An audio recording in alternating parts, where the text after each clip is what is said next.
In today's video, I'm going to teach you how to connect Canva to Notion. Let's dive right in and make this process as seamless as possible.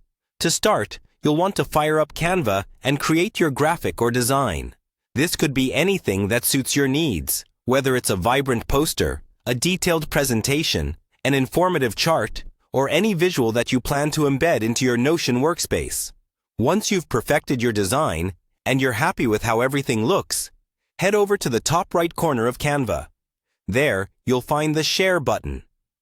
Click on it to open a menu filled with sharing options.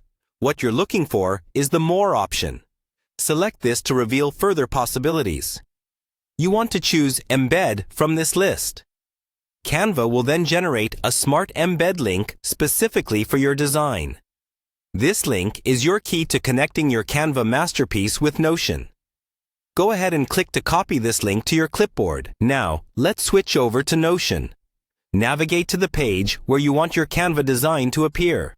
This is where the magic really happens. You're going to take that link you just copied and paste it directly onto your Notion page. As soon as you paste the Canva link, Notion's intuitive interface will recognize what you're trying to do. It'll prompt you to create an embed.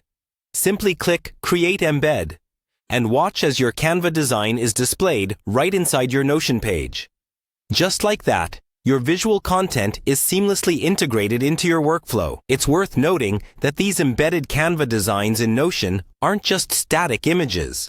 They're interactive, meaning you can click on them and it'll open the design back in Canva for any further editing you might need. This makes your workflow not just integrated, but also incredibly flexible.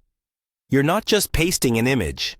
You're creating a dynamic link between platforms where you can continue refining your designs as projects evolve. And there you have it, a straightforward way to bring Canva designs into Notion, enhancing your digital organization and creativity with just a few steps. If you found this video helpful, do remember to hit like, share it with others who might benefit, and subscribe to my channel. By doing so, you'll keep up to date with more practical tips and tutorials just like this one. Thanks for watching, and I look forward to seeing you in the next video.